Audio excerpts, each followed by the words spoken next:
Assalamualaikum warahmatullahi wabarakatuh. Halo sahabat Mizan Story dimanapun kalian berada. Semoga sehat selalu dan semoga harimu menyenangkan. Di tengah gemerlapnya dunia seni tradisi, dua jiwa muda, seorang sinden berbakat dan seorang dalang muda, terjebak dalam pertempuran antara cinta, kekuasaan, dan kebebasan. Ketika seorang bupati muda yang berkuasa mencoba mengendalikan nasib mereka harus memilih, tetap berdiam di bayang-bayang kekuasaan atau berjuang untuk mempertahankan suara dan cinta mereka di atas panggung yang lebih besar. Tapi apakah mereka siap membayar harga yang mahal untuk kebebasan? Sebelum lanjut, mari kita bersama-sama bersolawat, semoga berkah dan rahmat senantiasa menyertai kita semua. Allahumma sholli ala Sayyidina Muhammad wa ala ali Sayyidina Muhammad. Semoga kita semua mendapatkan syafaatnya di hari kiamat nanti, amin. Jangan lupa untuk mendukung channel ini dengan menekan tombol subscribe, like, dan share agar kami bisa terus menyajikan kisah-kisah inspiratif lainnya. Dukungan kalian sangat berarti bagi kami. Beginilah kisahnya. Di sebuah malam yang syahdu di lereng Gunung Wilis, langit Kediri dipenuhi bintang seakan ikut menyaksikan penampilan seorang sinden muda bernama Niken Salidri. Dalam balutan kebaya berwarna langit senja dan rambut disanggul rapi, Niken duduk anggun di sisi panggung wayang kulit yang hanya diterangi cahaya blencong. Suaranya melengking lembut, mengalun dalam tembang ladrang wilujeng, membuat seluruh penonton larut, tidak hanya dalam cerita pewayangan, tapi dalam keajaiban suara yang seperti datang dari masa lalu. Niken bukan sinden biasa. Di usianya yang baru 22 tahun, ia sudah menjadi nama yang diperhitungkan di kalangan seniman tradisional Jawa Timur. Ibunya seorang penabuh gamelan, ayahnya seorang tukang becak yang rajin mengantar putrinya ke sanggar sejak kecil.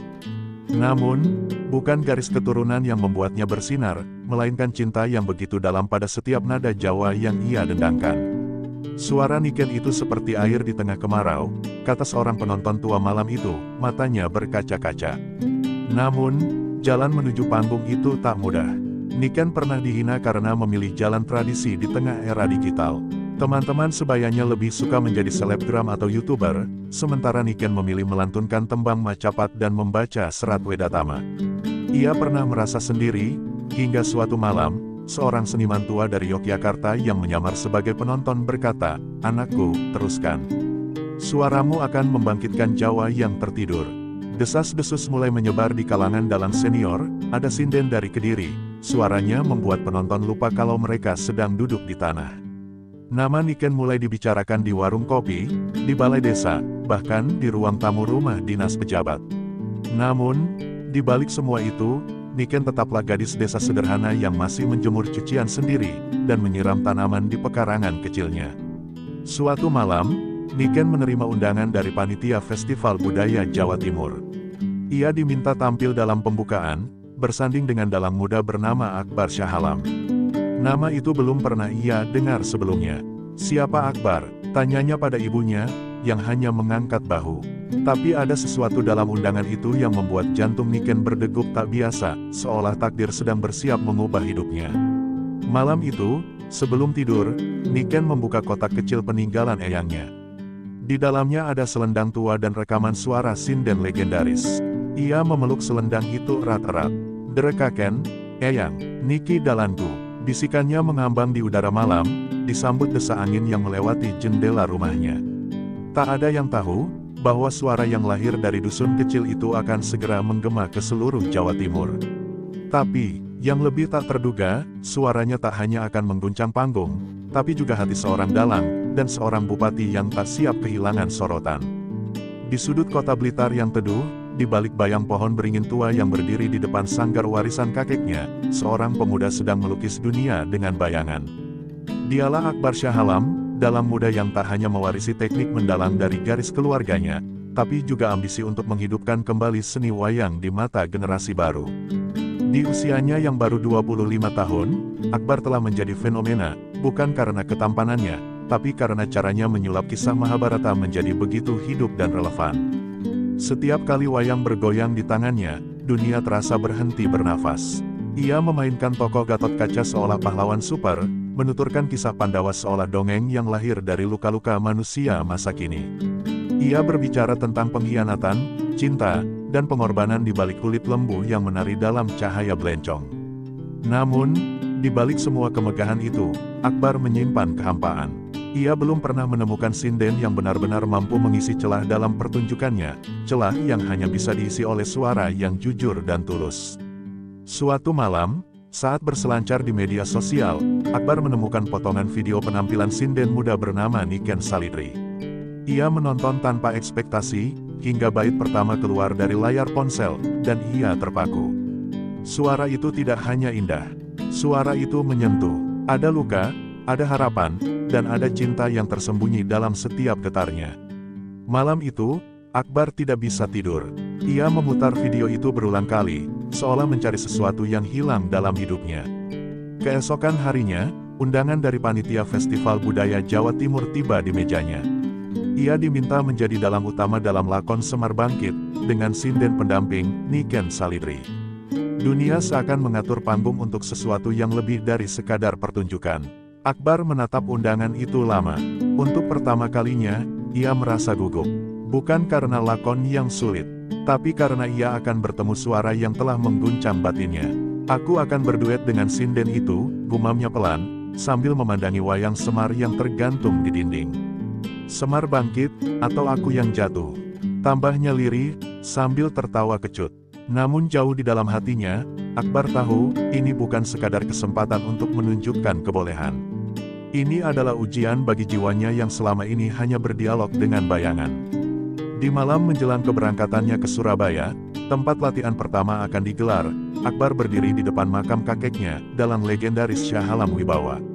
"Kek, aku akan membawakan Semar.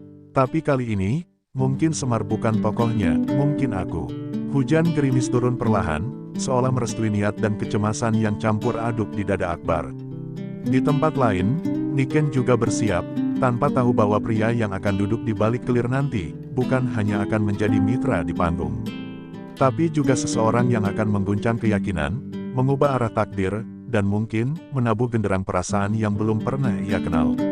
Langit Surabaya tampak muram sore itu, seolah turut menyimpan pertanda. Di sebuah gedung budaya megah milik pemerintah provinsi, ruangan latihan utama telah disiapkan dengan megah.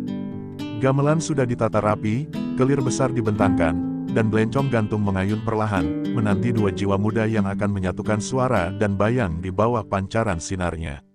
Hari itu, untuk pertama kalinya, Niken Salidri dan Akbar Shah Alam akan bertemu. Niken datang lebih dulu. Dengan tas selempang lusuh berisi catatan tembang, ia menatap panggung itu dengan degup tak menentu. Bukan karena takut, melainkan karena firasat yang sulit ia abaikan. Ia tahu akan tampil dengan dalang muda yang katanya sedang naik daun. Tapi ia tak pernah mengira panggung ini akan menjadi saksi awal dari kisah yang tak bisa diprediksi oleh naskah manapun. Saat pintu ruangan terbuka dan Akbar melangkah masuk, waktu seakan berhenti. Ia mengenakan batik gelap dan membawa kotak wayangnya sendiri. Tatapan mereka bertemu, canggung, ragu, tapi dalam. Tak ada yang bicara di detik pertama, hingga sang pembina budaya memecah keheningan dengan berkata, "Nah, ini dua bintang kita. Duet yang akan mengguncang Jawa Timur." Latihan dimulai. Gamelan mengalun, Akbar mulai membawakan narasi pembuka lakon Semar Bangkit, dan suara Niken menyusul, lirih namun tajam, seperti angin malam yang menyusup ke relung dada. Setiap bait tembang dari Niken menjalin harmoni sempurna dengan irama lakon yang Akbar mainkan. Tanpa sadar, penata suara dan penabuh gamelan saling pandang. Ada yang berbeda, ada getar yang tak bisa dijelaskan. Ini bukan sekadar kolaborasi, ini seperti dua kutub yang selama ini menunggu untuk dipertemukan. Saat latihan usai, Niken melipat selendangnya pelan. Akbar menghampirinya, "Ragu, suaramu, bukan suara biasa. Aku merasa, lakonku lebih hidup," katanya pelan. Niken hanya tersenyum, membalas dengan lirih, "Bayanganmu pun bukan bayangan biasa." Kalimat itu menggantung di udara, lebih dalam dari apapun yang pernah mereka ucapkan di atas panggung. Namun diam-diam, seorang tamu kehormatan yang duduk di balkon atas telah menyaksikan semuanya. Mas Lindra, Bupati Tuban, hadir tanpa pengumuman. Tatapannya tajam ke arah Niken dan Akbar. Ia mengenal Niken dari beberapa acara budaya di Tuban, dan sejak itu, hatinya diam-diam terpaut. Tapi kini, di depan matanya sendiri, ia melihat sinar di mata Niken bukan tertuju padanya, melainkan pada sang dalang muda yang baru ia kenal lewat berita. Dan di detik itu juga, benih cemburu mulai tumbuh, bukan dari seorang pejabat kepada seniman lain, tapi dari seorang pria yang merasa bayangannya mulai kalah terang dari cahaya yang datang terlalu cepat. Gedung pertunjukan Geraha Budaya Surabaya malam itu penuh sesak. Tiket habis sejak 2 hari sebelumnya, media-media berlomba-lomba meliput, dan suasana kota dipenuhi poster bergambar 2 tokoh utama, Niken Salidri dan Akbar Shah Alam. Di antara para penonton yang berdandan rapi, satu sosok duduk tenang di barisan VIP, Mas Lindra, Bupati Tuban.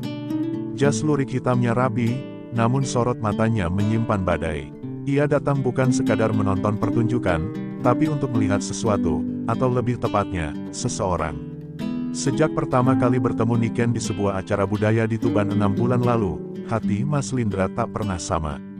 Pesona suara dan ketulusan sikap gadis itu membuatnya jatuh hati diam-diam. Sebagai bupati muda yang dihormati dan dikenal dekat dengan seni tradisi, ia punya kuasa untuk mendekat, untuk membantu, untuk memberi panggung.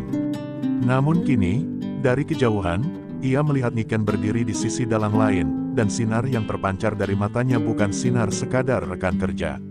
Lakon Semar Bangkit malam itu bukan sekadar pementasan. Itu adalah panggung di mana dua seniman muda itu menciptakan magi yang nyaris tak bisa dibedakan dari kenyataan.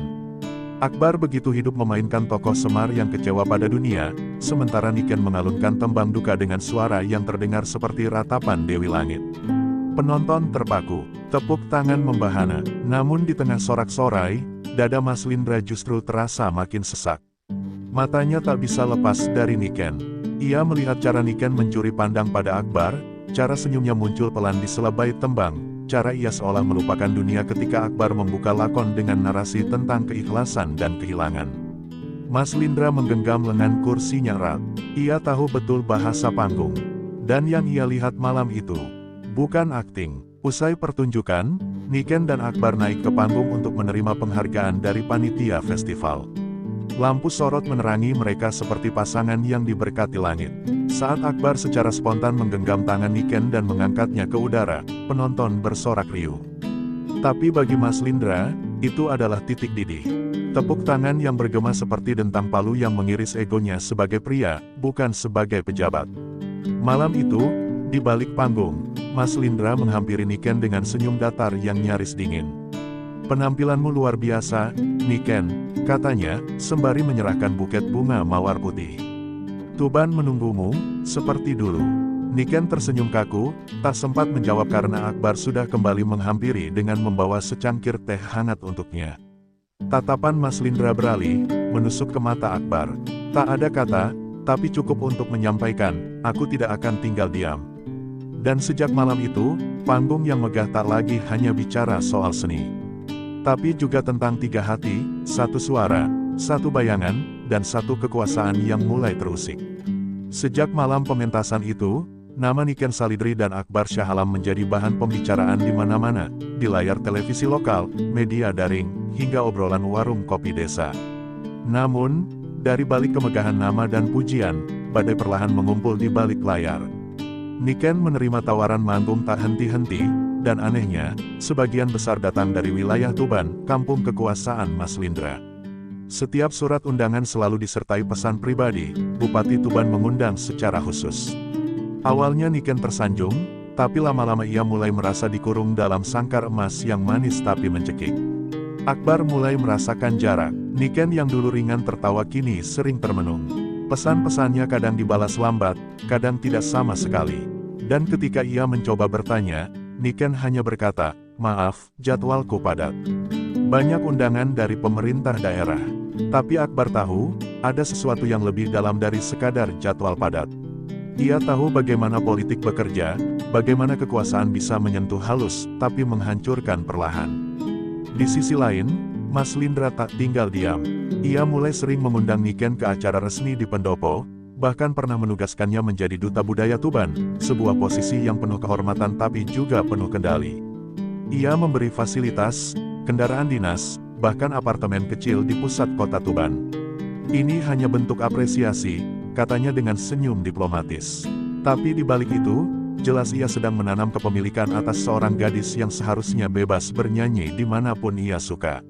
Niken mulai merasa terjebak. Ia tidak pernah minta semua ini. Setiap malam ia merindukan suasana latihan bersama Akbar, suara gamelan, tawa ringan, dan bisik-bisik soal bait tembang. Tapi ia juga tidak bisa menolak Mas Lindra semudah itu. Ada tekanan, ada rasa takut, dan yang paling sulit, rasa bersalah. Ia takut mengecewakan orang yang telah memberinya begitu banyak, bahkan jika itu datang dari perasaan yang tidak pernah ia pinta. Suatu malam, Akbar datang ke Tuban diam-diam. Ia berdiri di luar pendopo tempat Niken sedang tampil dalam acara resmi. Dari balik pagar besi, ia melihat Niken menyanyi di panggung yang terlalu megah untuk suara yang sederhana dan jujur seperti miliknya. Ia tahu, suara itu kini menjadi milik banyak pihak, bukan lagi suara bebas yang pernah menyatu dengan bayang-bayang lakonnya. Usai acara, Akbar memberanikan diri menunggu di parkiran belakang. Niken muncul dengan wajah lelah dan mata sembab. "Aku tidak tahu caranya pergi dari semua ini, Bar," katanya pelan. Akbar menggenggam tangannya, menatapnya dalam-dalam. "Kita bisa kembali ke panggung kita. Tapi kau harus pilih, Nick. Suara atau kekuasaan, aku atau bayangannya." Dan malam itu, untuk pertama kalinya, Niken tidak menjawab. Ia hanya diam, membiarkan tangannya tetap dalam genggaman Akbar, tapi hatinya terombang di antara dua dunia. Satu adalah seni yang membuatnya hidup, dan satu lagi adalah kuasa yang perlahan membunuhnya dari dalam. Desas-desus yang tadinya hanya bergema di balik panggung kini pecah ke permukaan. Foto-foto Niken dan Akbar yang tertangkap kamera saat latihan pribadi di sebuah sanggar tua di Blitar tersebar di media sosial. Di salah satu foto, tangan Akbar terlihat menyentuh bahu Niken dengan kelembutan yang bukan untuk sekadar rekan kerja. Judul-judul berita segera bermunculan, skandal budaya, dalang dan sinden dalam cinta terlarang. Dunia seni gempar, para penggemar terbelah, sebagian membela, sebagian mencibir.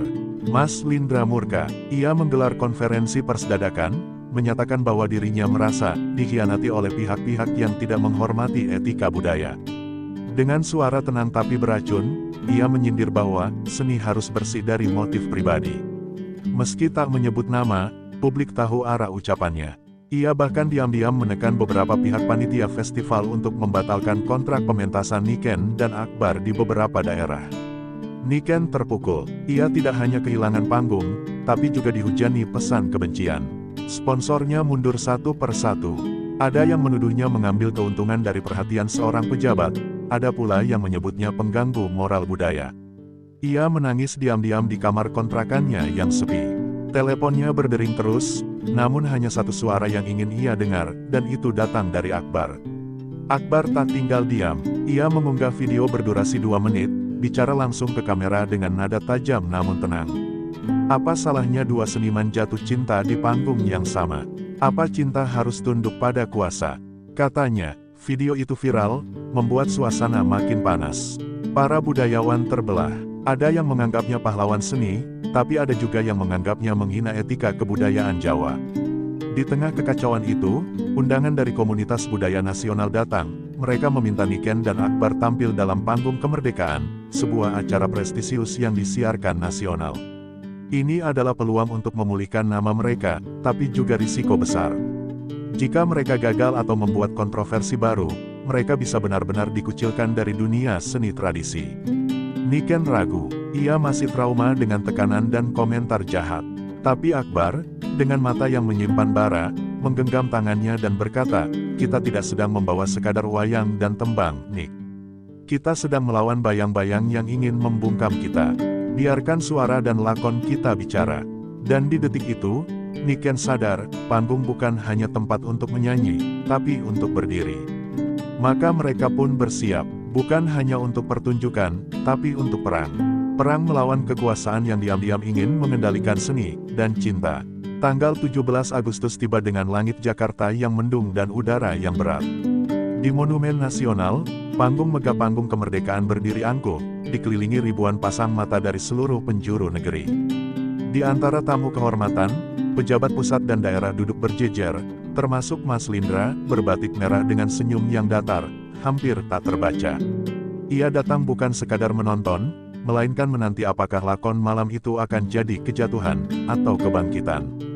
Di belakang panggung, Niken duduk bersila, mata terpejam, selendangnya melingkari bahu seperti pelindung terakhir.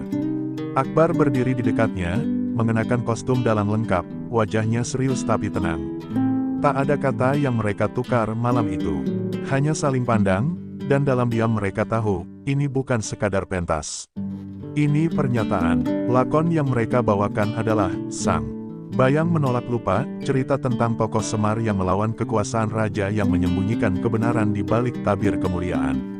Akbar memulai dengan narasi tajam, nyaris seperti sindiran politik. Gamelan berdentum keras, dan suara Niken masuk, menyayat dan menggugah. Para penonton terdiam. Ini bukan pertunjukan biasa, ini semacam pengadilan seni. Setiap bait tembang Niken seperti luka yang dibuka perlahan. Ia bernyanyi tentang kebebasan, tentang cinta yang tak boleh dipenjara, tentang suara rakyat kecil yang ingin tetap bernyanyi meski dibungkam. Kamera televisi menyorot wajah Mas Lindra yang tetap tenang, namun kedua tangannya menggenggam kursi begitu erat hingga urat-uratnya menegang.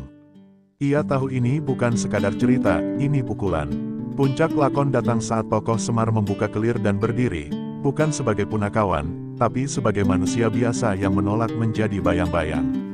Akbar, dengan suara bergetar, menatap langsung ke kamera, apa gunanya kuasa jika yang kau kuasai hanya ketakutan. Dan di belakangnya, Niken menyanyikan tembang penutup yang begitu lirih hingga banyak yang tanpa sadar meneteskan air mata. Suasana hening, terlalu hening, kemudian tepuk tangan itu datang, meledak seperti petir, membelah langit malam. Penonton berdiri, beberapa pejabat tampak kaget, beberapa menunduk dalam. Tapi Mas Lindra hanya tersenyum kecil, sinis. Ia tahu ia kalah malam itu. Bukan sebagai pejabat, tapi sebagai pria. Dan kekalahan itu lebih menyakitkan dari 1000 sindiran. Di balik panggung, Niken dan Akbar berpelukan. Bukan sebagai sepasang kekasih yang menang, tapi sebagai dua jiwa yang memilih tetap setia pada suara dan bayang mereka sendiri. Mereka tahu badai belum usai, tapi malam itu, di atas panggung yang disaksikan seluruh negeri, mereka telah menang satu hal, hak untuk mencintai dalam terang. Keesokan harinya, setelah panggung kemerdekaan yang luar biasa, langit Jakarta tampak cerah, namun suasana di hati Niken dan Akbar jauh dari tenang. Di tengah tepuk tangan yang masih menggema, mereka tahu bahwa dunia seni dan politik tak bisa dipisahkan, dan semuanya akan berubah setelah malam itu. Namun, tidak ada penyesalan. Mereka tahu, apa yang mereka lakukan malam itu adalah perlawanan, bukan hanya pada sistem yang ada, tetapi juga pada diri mereka sendiri yang harus memilih antara keinginan dan ketakutan. Mas Lindra, yang semula merasa dirinya terkalahkan di depan publik, malah menyusun rencana baru.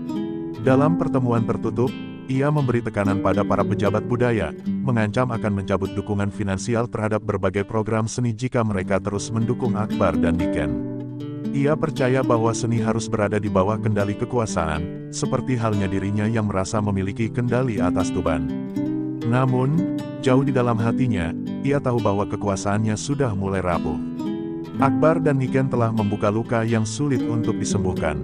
Namun, di tengah-tengah permainan kekuasaan itu, Niken memutuskan untuk bertindak. Ia mengundurkan diri dari semua posisi yang diberikan oleh Mas Lindra. Aku ingin kembali pada panggungku, bukan panggung yang dibangun oleh kuasa, tetapi panggung yang ada di hati rakyat, katanya kepada Akbar, dengan mata yang lebih tegas dari sebelumnya. Keputusannya itu tak hanya berarti melepaskan kedekatannya dengan Mas Lindra, tetapi juga melepaskan banyak hal yang selama ini mengikatnya. Akbar yang selalu setia di sisinya, mengangguk. Ia tahu betapa beratnya langkah itu bagi Niken. Tapi ia juga tahu, mereka tidak akan pernah bisa bebas jika terus hidup dalam bayang-bayang. Mari kita bawa seni ini kembali ke tempat yang seharusnya, ke rakyat, katanya dengan penuh keyakinan. Mereka berdua sepakat, mereka akan terus berjuang dengan cara mereka, meski harus bertarung melawan bayang-bayang yang selalu ada di sekitar mereka. Sementara itu, Mas Lindra merencanakan sesuatu yang lebih besar. Ia ingin menghentikan Niken dan Akbar, bukan dengan cara terbuka, tetapi dengan cara yang lebih halus. Ia mulai memanipulasi media dan membuat gosip-gosip miring tentang hubungan mereka. Namun, meski berbagai cara ia coba untuk memecah mereka, tidak ada satupun yang berhasil. Makin banyak orang yang berdiri di belakang mereka, karena publik sudah mulai sadar bahwa seni adalah milik bersama, dan tak ada seorang pun yang berhak mengendalikannya. Pada suatu malam, Niken dan Akbar tampil di sebuah festival seni kecil di desa yang terpencil. Tanpa protokol besar, tanpa perhatian media, Mereka bernyanyi di bawah cahaya bulan, dikelilingi oleh orang-orang yang tulus mendengarkan. Di sana, mereka menemukan kembali kedamaian yang selama ini mereka cari, di panggung yang sederhana, di hadapan orang-orang yang tidak peduli dengan politik, hanya peduli dengan seni. Dalam malam yang tenang itu, Niken dan Akbar tahu, meskipun dunia di luar sana penuh intrik dan kekuasaan, mereka telah menemukan jalan mereka sendiri. Jalan yang membawa mereka kembali ke suara dan bayang-bayang yang tak akan pernah bisa dibungkam. Mereka tak lagi mencari pengakuan, karena mereka tahu, mereka sudah bebas. Dan di atas panggung itu, di hadapan orang-orang yang mengerti makna sesungguhnya dari seni, mereka berdua menemukan jawabannya, bahwa dalam setiap tembang, ada kebebasan. Dalam setiap bayang, ada kebenaran. Dan keduanya, suara dan bayang, akan selalu bersatu, untuk selamanya. Terima kasih telah mengikuti perjalanan Niken Salidri dan Akbar Shah Alam dalam kisah penuh drama, perjuangan, dan cinta yang tak terpisahkan dari seni dan kekuasaan. Dalam setiap langkah mereka, kita diajak untuk merenung tentang bagaimana kebebasan bisa jadi sangat mahal, dan betapa kuatnya kekuatan seni yang bisa mengubah takdir. Meskipun dunia di luar sana penuh dengan tekanan dan intrik, Niken dan Akbar telah memilih jalan mereka, jalan yang penuh dengan suara dan bayang-bayang yang tak akan pernah bisa dibungkam. Kisah ini mungkin berakhir, tetapi pesan tentang kebebasan dan cinta dalam seni akan selalu hidup. Cerita ini adalah karya fiksi belaka dan tidak berhubungan dengan kejadian nyata. Setiap kesamaan nama, tempat, atau peristiwa adalah kebetulan semata. Semua elemen dalam cerita ini merupakan imajinasi penulis dan bertujuan untuk hiburan semata. Terima kasih telah menonton cerita ini hingga akhir. Semoga kisah ini menginspirasi dan memberi pencerahan dalam hidup Anda. Jangan lupa untuk like, komen, dan subscribe agar kami bisa terus menghadirkan cerita-cerita menarik lainnya. Salam budaya sahabat Mizan Story. Wassalamualaikum warahmatullahi wabarakatuh.